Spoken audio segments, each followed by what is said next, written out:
कांग्रेस से सबसे पहली प्रतिक्रिया आ गई राहुल गांधी की, क्या कह रहे हैं पहले वो सुन लेते हैं। 2.5 घंटे से ज्यादा लंबा भाषण था और उसमें कोई स्ट्रेटेजिक बात मुझे नहीं दिखी। मेन इशू आज हिंदुस्तान के सामने अरे मैं क्यों खराब कर रहा मेरा यार रोजगार और जो इकोनॉमी की हालत है उसके लिए कोई सेंट्रल स्ट्रेटेजिक आइडिया नहीं था। बहुत सारे टैक्टिकल आइडियाज़ थे, रिडंडेंसी थी। उन्होंने कहा कि हम इनकम टैक्स कोड को सिंप्लीफाई करेंगे और कॉम्प्लिकेट कर दिया, एक और ऑप्शन दे दिया, तो बड़ी कन्फ्यूजन में है। सरकार की जो अप्रोच है वो इस बजट से दिखती है। 2.5 घंटे बाद की लॉन्गेस्ट, शायद हिस्ट्री में सबसे लंबा बजट था, मगर उसमें कुछ था नहीं, खोखला था। ज्ञानचंद जी, पहले ही आपसे पूछ लेता हूं, वो कह रहे हैं कि लंबा बहुत ज्यादा भाषण था लेकिन जो हमने सोचा था वो हमें कुछ भी नहीं मिला।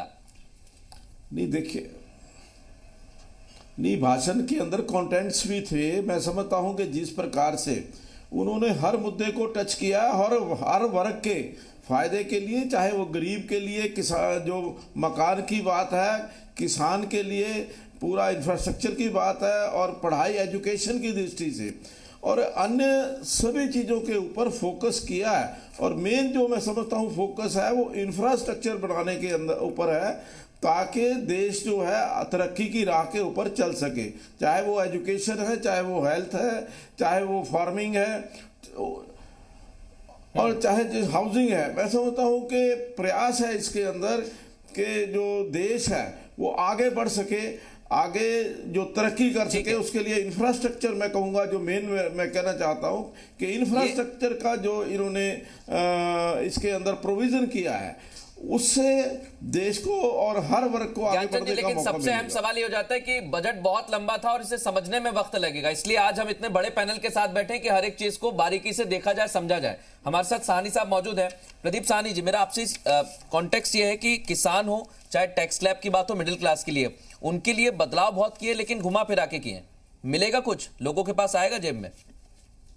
बजट में सबसे पहले अनाउंसमेंट में आया ease of living and ease of doing business, और साथ में corruption free atmosphere and then no harassment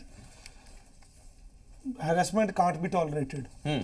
अब लोगों की सबकी एक्सपेक्टेशंस भी ये थी कि टैक्स स्ट्रक्चर जो है वो सिंप्लीफाइड होगा, क्योंकि जितना ज़्यादा कॉम्प्लिकेटेड टैक्स स्ट्रक्चर है उतना जो ज़्यादा हैरेसमेंट लोगों को महसूस होती है।